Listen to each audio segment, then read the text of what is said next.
Have you had a chance to watch Victor Wembanyama play yet? Yeah, he's like the 2K creative player.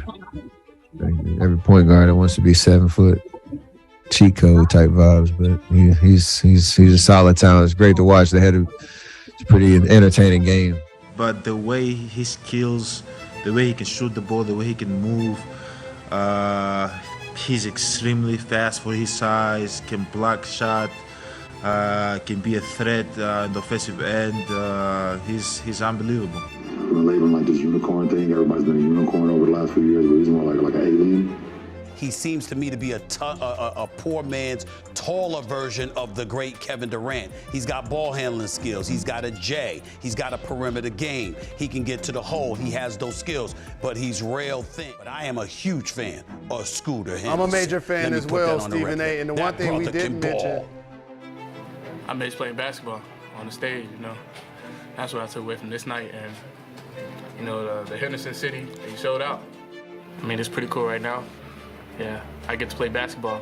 It's a gift. You don't get to wake up every day, be healthy. So it's a gift to be here at this press conference, for all of us to be here, honestly.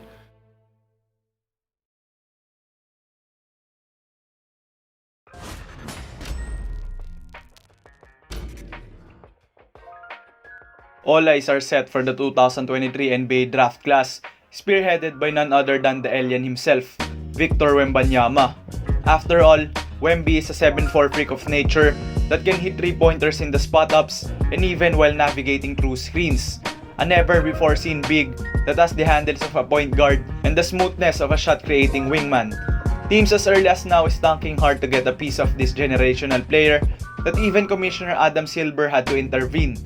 But lurking in the background, an aftermath of Wemby's hype and attention, is a player carving and making noises for his own name.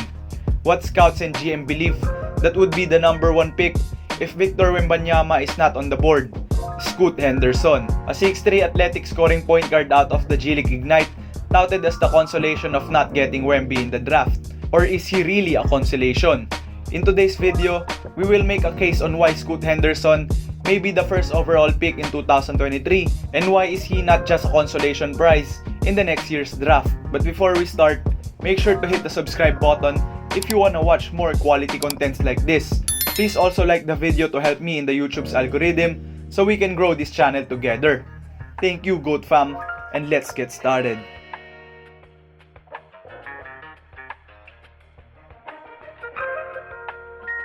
Scoot started his basketball career playing for Carlton J. Kell High School in Marietta, Georgia.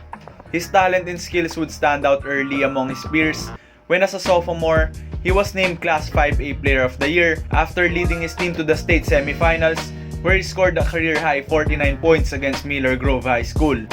With these performances, he was regarded as one of the top prospects for the 2022 recruiting class.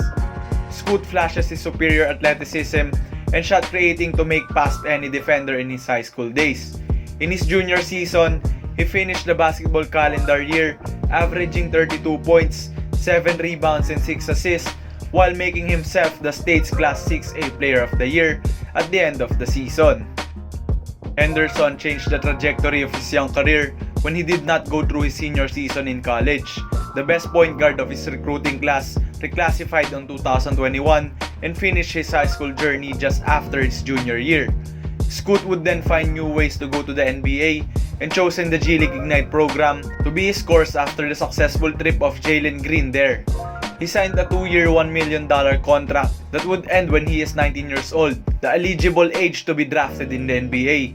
Basically, he would spend the next 2 years acclimating his skills on the second best league in the US, filled with seasoned NBA veterans and youngsters eager to establish their spots in the NBA.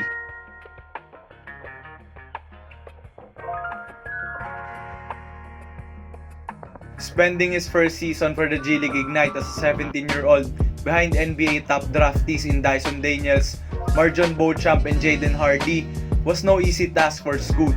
He was not the top priority that season because, as I told you earlier, he would have 2 years for the team to develop.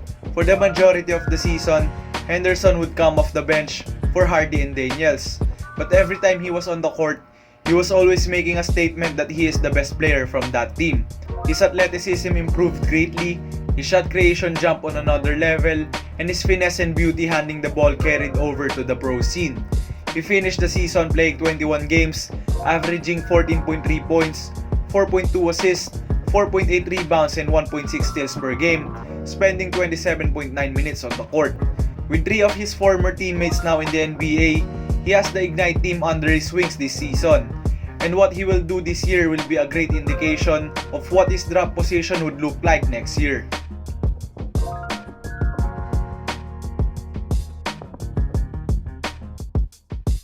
Earlier this month, the G League organized 2 tune-up matches for the Ignite team and the current team of Victor Wembanyama, the Metropolitans 92. NBA fans got to see Scoot and Wemby go at it for 2 grueling games, and I must say, they did not disappoint. In the first game, the matchup went on a back and forth spree as Ignite edged out Mets 92 close, 122 to 115. The battle between the top 2 picks for the 2023 draft was as good as advertised. Wemby dropped 37 points, 5 blocks and 4 rebounds. 21 points by the way came from the 3-point area. Meanwhile, Scoot finished the game with 28 points and 9 assists plus the win. The next game would be the revenge tour of the French team, where they beat G League Ignite on a crucial game again, 112 to 106. Scoot left the game early with an injury, but Wembanyama once again put on a show with his 36 points, 11 rebounds, and 4 blocks. The 2 players made a statement that they are for real, and us NBA fans have to watch out for their arrival next season.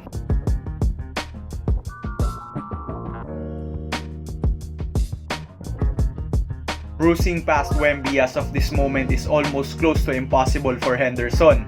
GMs and scouts are locked into the 7'4 French prospect, and nothing could change their minds with that.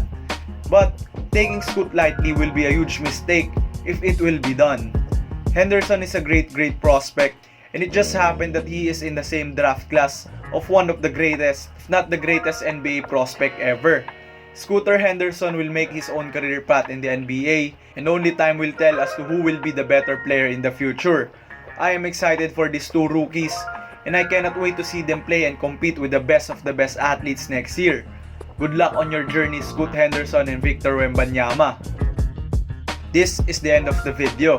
I hope you enjoyed this one, and as always, I will be back. Have a great day, y'all. That type of talent and skill, and it just puts a smile on your face if you play basketball, you know, because the evolution of the game is taking us this far.